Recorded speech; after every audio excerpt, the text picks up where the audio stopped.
欢迎大家来到大叔我们是没有一个统一的手势的，对不对？随意的很。对，随意我们手势越欢喜越快乐越好。好，那今天呢，来到了我们的人生话题的单元，就是生人话题，生人勿近。是人生哦。好，人生话题基本上大家真的很喜欢，所以呢，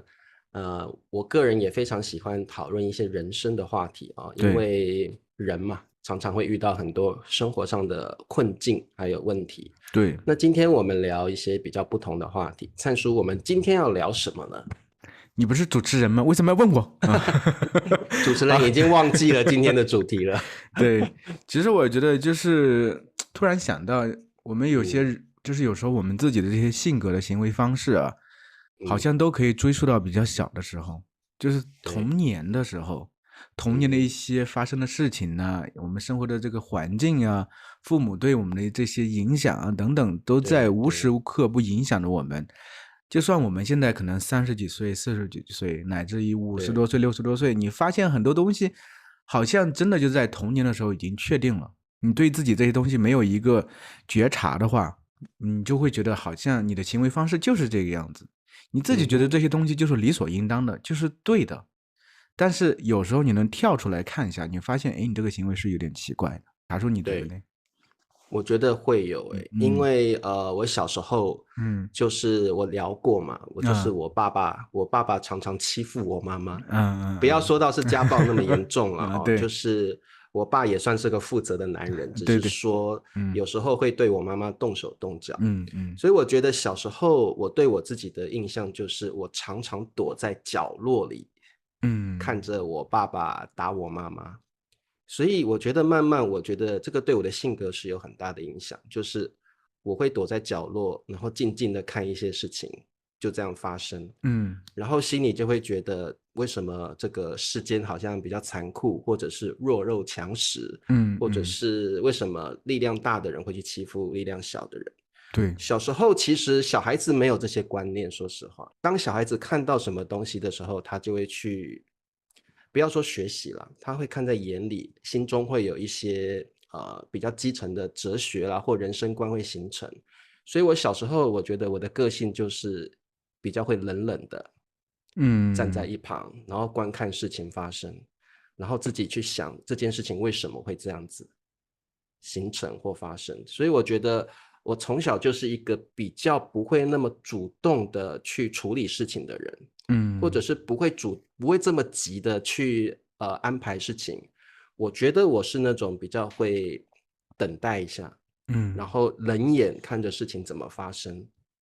然后过了一阵子，等我自己的心情平复之后，我才会去思考解决的方法。所以我觉得从小我的个性好像就是这样慢慢养成的，然后造成我慢慢长大之后，其实我好像也是这样的性格。比如说我觉得我10几岁20岁以前我是这样的性格，就是我看到事情我会先不考虑解决它，我会先看看这件事情怎么发展，然后慢慢的在心中形成一个这个事情从头到尾的脉络之后，我才去慢慢思考怎么去解决这件事情。所以我觉得童年的时候的确会对人处事方式还有解决事情的模式会有一些影响。但是当我20几岁开始工作的时候，或者是我比较在外面自己独立生活之后，我这种处事方式才有了改变，就是我会比较积极的去处理事情，然后比较积极的去介入一些事情。对，我觉得是我自己20几岁开始有去工作了，然后有自己独立生活了，我觉得我的个性才变得比较会去积极独立，然后我觉得我有能力去解决一些事情。对，所以我觉得我的个性其实我觉得小时候父母的影响，就像你说的家庭环境，然后父母彼此的对待，对我心里的确是会有影响的。我会变成是一个比较被动比较冷眼看事情发展的人，然后一直到20几岁可能接触的环境又不同了，才会去改变自己。对，我们好像真的就是在某一个契机之下才能看到一些东西。我确实也是这个样子，我一直以来的性格就是我会对很多事情采取回避的态度。就是矛盾呐、等等，或者就是面对问题的时候也是这个样子。就是我父母就是也像你父母一样，当然没有那么严重一点，他们的方式是更多的是冷暴力，就更多也吵，吵也成天吵，但是吵到最后的结果基本上就是我爸摔门走人，然后接下来就会有很长一段时间互相不理对方。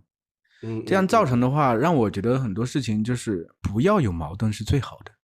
对对对对对对，有矛盾的话就会产生很不好的影响。所以我面对矛盾的时候，整体就是采取妥协的这个状态，就觉得要么这样我自己顺从一点点就好了。这样的话换取这个天下太平。对，有时候小时候也是，有时候再大一些的时候，父母在吵架的时候，我也介入过，我说你们别吵了，千错万错都是我的错，你们别吵了都揽到自己身上。第一次是管用的，他们就停下来了，可能觉得这孩子也挺可怜的啊，但是后面没有用，发现也没有用。但是慢慢的让我确实对就整个自己做事情的方式等等，我都是采取回避的态度。我和人的交往其实也是这样的，我很多时候其实我前段时间我才做了那个测试，我才发现我是一个 E 人，就是我确实我一直以为自己是个 I 人，就是因为我在成长的过程中，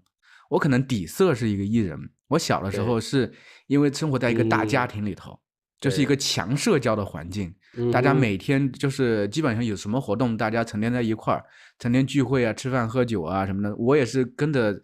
兄弟姐妹也很多嘛，表兄弟就是堂兄弟啊都很多，都一起玩什么的，也喜欢那种氛围，所以人多对我而言是舒服的。但是慢慢因为有些东西的改变，让我慢慢的变得沉默了，慢慢的变得更内敛了一些。对对。然后我发现我处理问题的时候，大部分我在那躲，我觉得很多事情解决不了。然后就是在我整个人生当中，就是其实在很多节点都是这个样子的。不管我之前说过我的一个遗憾，就是很大的缺憾，就是我画画的时候，画着画着，我其实很喜欢画画。有一段时间，你像那个时候我爸妈开这个家具厂的时候，家具厂里头那个白墙都我用毛笔拿着画，他们也不管，当时也挺放任我的去做这些事情。就那个时候也看了漫画，也喜欢想把它们画下来。我爸有一次就是觉得说，你既然喜欢画画，就送你去上那个画画课，上那个素描课。但是我没有坚持下来，我画着画着发现有点无聊，单调，我就放弃了。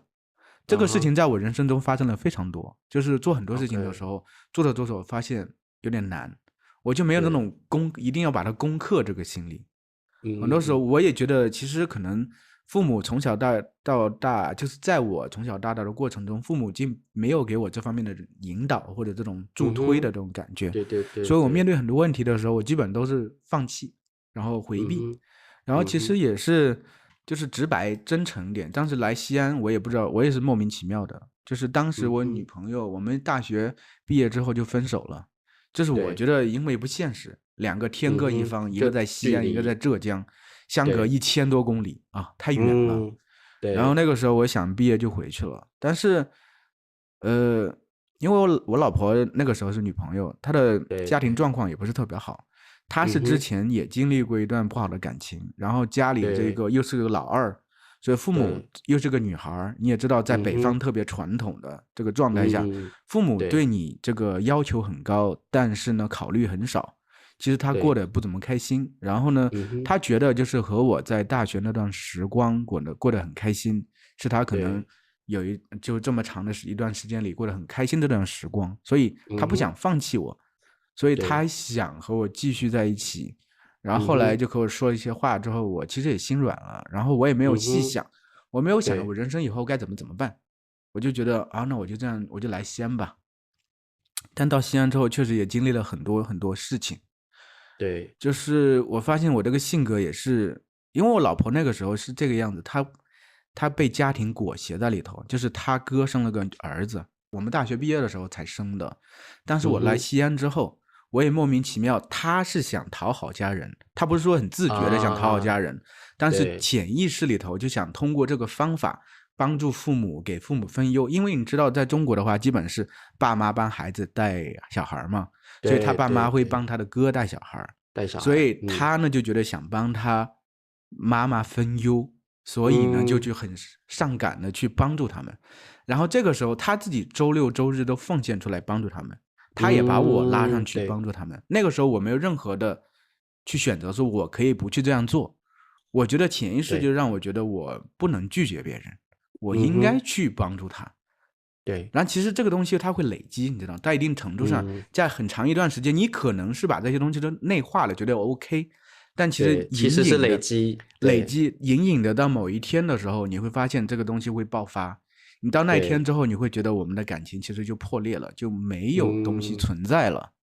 对，其实就是我们经历了这么一个很大的起伏，跌到了谷底。我之前也说过，就是后来是我老婆她反应过来，觉得自己这个状态不对。觉得不应该以父母这个需求为主，而且他父母的话，说实话，就是对女儿的考虑是比较少的。他也不会因为你老婆做了这件事情而好像比较喜欢。人是这样的，你进我退，就是你越奉献，人越想要求越多，然后觉得你是理所当然的，你是理所当然的，本来就该做，所以反倒他和他们相处很痛苦，和我相处也问题巨大。后来有这个机会，他到陕北去工作，远离了父母。有那段时间，他远离那个环境之后，他可能慢慢才冷静下来，觉得自己想要什么。后来我们两个这个才慢慢的又重新和好了，是这个样子。对。所以我觉得这些东西对我的人生而言，就是影响很大。就从小在那个环境，就是这个回避问题的状态。其实我工作也是这样，我之前说过调侃自己的工作状态，就是当了翻译。后来又去做亚马逊，做很多东西，其实我都半途而废了，我没有去死磕它，只是真正的就是我做自己这个 YouTube 频道，一开始也是这样，做了挺有热情的投入，但是它反馈不怎么好，可能偶尔又有一个挺好的视频，但整体是很淡的这种状态。我也是这个意志挺消沉的，我可能觉得就是这个样子啊，好像没什么出路。后来是因为和你和笨叔做了大叔中文之后，发现才慢慢的有起色。我发现，我其实很多能力还是有的，我也愿意去解决问题。我在那个时候才真正开始觉得我是一个愿意解决问题的人。我老婆以前会觉得我说我就是在家里什么问题都看不到，我是看不到问题的人，就是什么的事情也不去想。就那个，其实我已经陷入那种状态里头，觉得自己是没有用的这个状态，自己什么也做不好的这个状态。因为我反复的去回避问题的话，那问题永远解决不了。那对我一个个累积下来，就觉得我自己对自己的认知就是我是一个没什么用的人，我没有什么能力，我可能可以成天做梦，想一些东的西的，但是实际生活的能力我是很差的，会这个样子。所以一直以来是这样。我是觉得自己混了很多年，大学毕业之后真的是混了很多年，就真的找不到方向了，找不到方向。因为找不到方向的原因，就是你对自己的认知完全是缺失的，你不知道自己是一个什么样的人，你不知道自己是一个什么样的人的话，你也根本不可能察觉到这个问题。对，其实后来就是因为慢慢的做大叔之后，慢慢有些东西理清楚了，我和我老婆也慢慢的去聊天，她刚好学了心理学那段时间。然后才慢慢追溯到问题的起点在这里。不是说想怪父母，就是说你要找到自己问题的起点在哪里，你才可能去改变这个现状。所以慢慢的我在投入去做事情的时候，发现反馈越来越好，就是我其实很能解决问题，而且这个东西从这个工作方面，它会延伸到现实生活的层面。慢慢的家里很多事情其实我也会做。一开始就是我瑶瑶小的时候，就是1年级上学的时候，作业我从来没有陪过，我怕冲突矛盾，因为瑶瑶小的时候，你一和她让她去做一些事情的时候，她会激烈的反抗我，然后我呢是稍微有点这个苗头，就是有点小冲突的苗头，我绝对就躲开了，所以我不愿意和她起任何冲突，所以我基本上都是这个样子，所以那个时候我根本陪不了作业。但是等到慢慢的我学会了这个状态，我能正视瑶瑶的情绪的时候，我觉得她只是情绪而已，并不是洪水猛兽的时候，那她和我发个火，那我其实说实话先接纳，后面再和她说，不是什么大不了的事情。就像我之前和你和笨叔说，就是今年夏天的时候带他去骑车的时候，他一开始也很反感，就是为什么要逼他去骑车，对那个时候对对，他朝我吼，我也朝他吼了。我说啊哈，我没有惧怕他的情绪，我就正视他，就是这些事情是该做的，该坚持的对，事情要坚持。所以对，慢慢的，其实我已经克服了，就是面对他的这些情绪。其实有很长一段时间，嗯，而且我也特别害怕我老婆的情绪。我老婆是她那种啊，平常你看的很柔和的这个状态，很温柔，但是她有对，时候情绪失控的时候，就我是觉得，就是因为她父亲对她的影响很深。她父亲是一个嗯情绪极度善变的，然后脾气特别暴的这么一个人。嗯，他有时候觉得自己可能特别害怕像他爸爸一样，然后越是害怕，他觉得自己有时候会越就像。越像，对，对但是其实对我那天和他分析了一下，我说你不要觉得你和你爸一样，你和你爸完全不一样。你为什么对，有这种状态？是因为你害怕，你害怕哼，自己做不好。你那个时候情绪出现的时候，是你自己没嗯，有搂住的时候，不是因为对你像他而对已。你是一直生活在比较战战兢兢的环境下才会这个对样子。所以对慢慢的，我也能去接纳他的情绪，看到他对，很多事情只是情绪而已。所以我嗯哼，觉得这是一步一步一步的过程，就是你对慢慢的先认识自己，发现其实很多事情都可以追溯到童年的这些对你的影响之后，你才有机会去调整自己，让自己慢慢对对慢慢进行改变。而且很多时候需要一个契机，这个契机就是你去真正去做一些事情，去解决一些事情的时候，你对，发现自己这个能力感上来了之后，我觉得嗯哼，会越来越好，就是你会把它散播到你生活的方方面面里头。就像我以前对对，其实是一个挺就是不是内向的人，我是一个不怎么喜欢在公共场合说话的人。我觉得和对，别人说话稍微说几句我都很难受的那种人，所以我一直以为自己是个内向的人嘛。但是嗯哼，你因为做了这个大叔中文之后，做的越来越好，我甚至主动的去摇摇他们学校去学宣讲、校，去上课，对对对，啊哈，我都 OK，甚至去表演什么，我都觉得嗯哼，应对自如，就是因为很多能力感是慢慢培养起来，而且我没错，发现自己有这个力量去做这些事情，所以我也嗯哼哼，慢慢的脱离了，就是过去带给我的一些影响，不能说完全对脱离，它总会在你身上有痕迹的。但是慢慢的，对，你其实是在褪去一层比较薄的壳，嗯哼。在身上有些痕迹其实无所谓，是这样。对嗯对对，而且我觉得以前比较痛苦或比较不了解自己的过往，其实对，都是现在的养分。是的，你因为以前那些煎熬，因为以前那些困难，你现在慢慢成长。对，是的，所以我觉得这个听灿叔这样讲，我真的觉得，童年慢慢给自己的影响，是需要现在你身边的人帮你一把，或者嗯嗯，是去了解你，去跟你说一些，其实你不是这样的人。就是的，像灿叔刚刚说，他太太可能会陷在情绪里面，然后把自己拽到一个自己以为像他父亲的那种认知里面。这是的，个时候，是的，如果没有人把他拽出来的话，或许他就一直钻牛角尖，他一直觉得会会，自己就像他爸爸一样。是的，所以我觉得这个身边的确要有一个了解你的人，也是很重要的事情。好，嗯，好，诶，那这样我们今天，我觉得我们今天聊的主题也蛮深刻的哦。是的，是的，大家可以想一想，自己有没有被童年的经历或过往嗯，所束缚住，或对，者你童年的经历是带给你好的方面的嗯嗯，啊。比如说，我觉得童年我的母亲的确有带给我很正面的一个模范了啊，因为我对对，妈妈就是常常跟我爸吵架之后，隔天她还是知道她家务还是要做。嗯他该工作的时候还是要工作，因为那时候我爸爸都带着他去做那个工地的工作，呃，所以前一天晚上吵得很激烈，甚至被我爸打之后，我妈妈隔天还是跟我爸爸一起去工作，虽然他们不讲话，但是他嗯，心里知道该做的事情、该该做的还赚的钱是要做，嗯都是嗯，要做，是的，所以我其实也是冷眼看着我妈妈这样的一个个性，所以我觉得我的个性也慢慢这样被塑造起来，就是生活再困难，反正你该做的事情就是要坚持下去，该做的工作做完了再说。嗯，所以你像我现在做自媒体，我也是一样的心态，就是说，不管有没有人，有没有订阅的人，有没有对，学真生来，反的是，正那嗯个可能那个 view 啊、浏览啊少的可怜，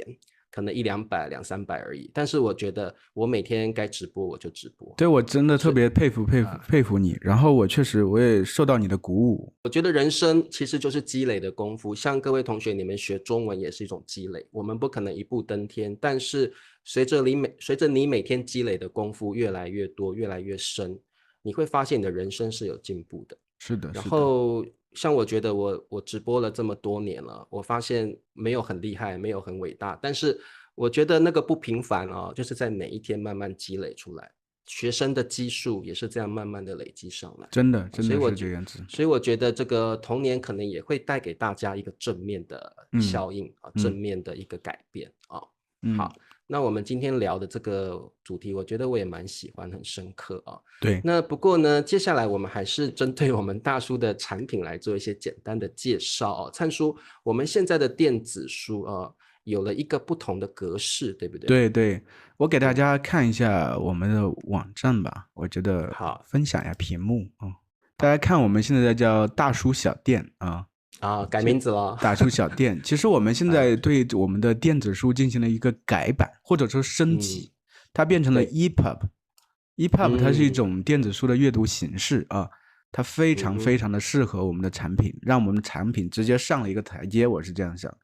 刚才其实为什么会聊的这个童年呢？因为我们有一本书叫《数理的世界》，一会儿给大家介绍一下啊。好，大家看一下，就是我们这个书的话，它分为等级，对不对 ？HSK 3到4、4到5、 4到5、 5到6，对，每个等级都有很多不同的书，我们也在不断的往里添加啊，不断的去制作。同时，我们把这个书又分成了几个类别，一共有9个类别，大家要找的话很方便啊。这个是我们书的这个形式啊，就是很多人可能很好奇，你这个 EPUB 到底是什么样一个形式呢？啊，有什么特别的地方呢？啊，其实大家点进来这个之后啊，这个页面就会发现看到那个格式，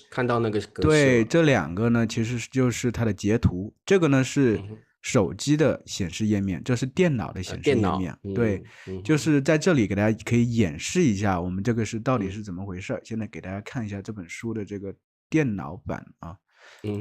就是在那个描述栏里头，我们都会告诉大家用什么软件去进行阅读。比如说这个呢叫 Calibre，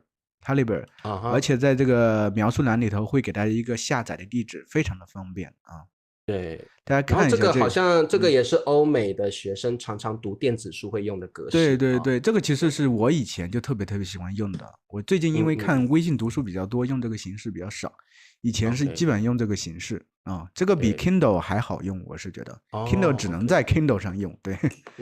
对，大家看这个就是我们这个电子书和一般电子书不一样的地方在哪里？这是有一个录音的，这个是有声音的，大家可以边听边看啊，这是一个功能啊。另外一个功能，更好的功能就是我们很多时候在查词的时候，对不对？很不方便啊。但是这里呢，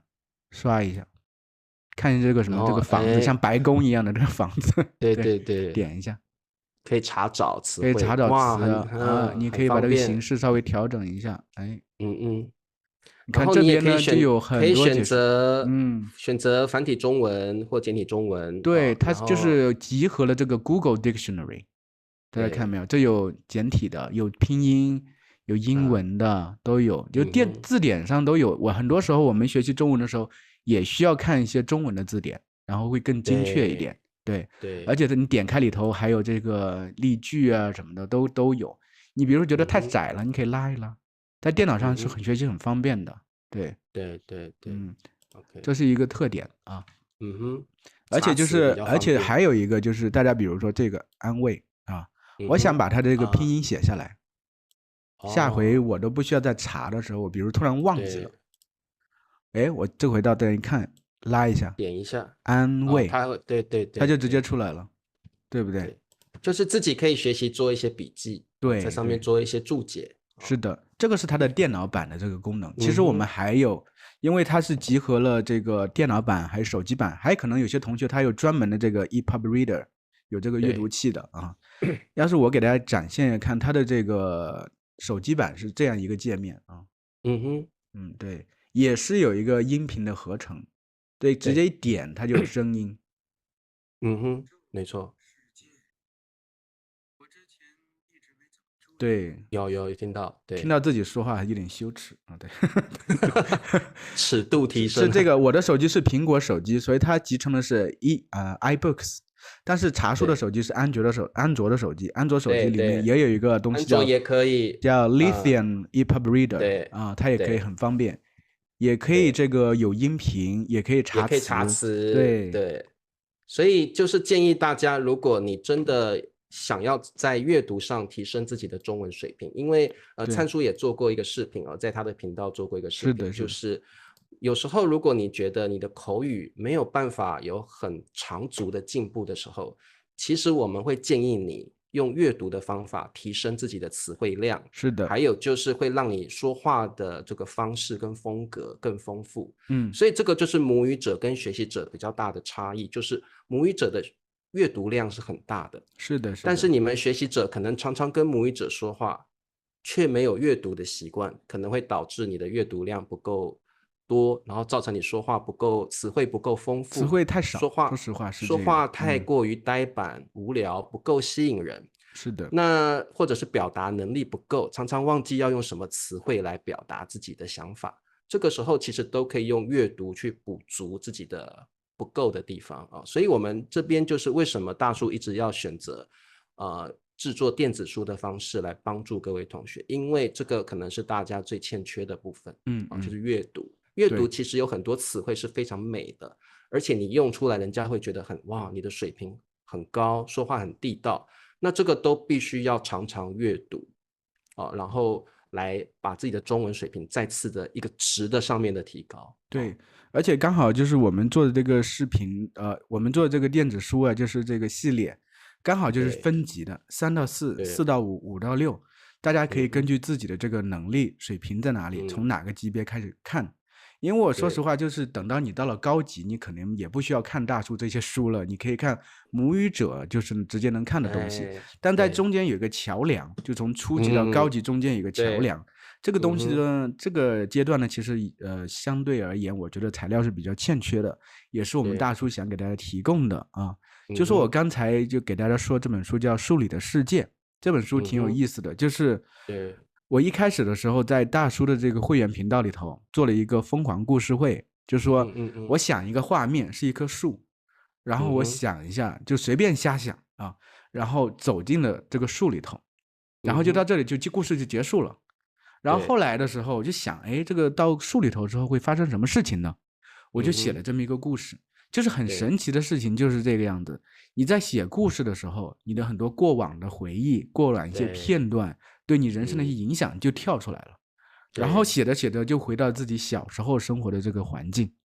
然后有很多东西就来了。所以其实在那里能看到我小时候的一个心境，我小时候的一些想法，甚至有一些幻想的东西。就是写东西其实我觉得最有意思的地方就是你在开始写的时候，其实你并不知道你会写到什么东西，写到后面的时候突然之间有些灵感出来了，而你自己都觉得很吃惊。就比如说这个树里的世界有2个角色，一个叫宅龙，就是家里住的龙，对吧？一个叫西苏鼠啊，一个老鼠，像猫一样大的一个老鼠，他们2个是敌人哈，对头啊，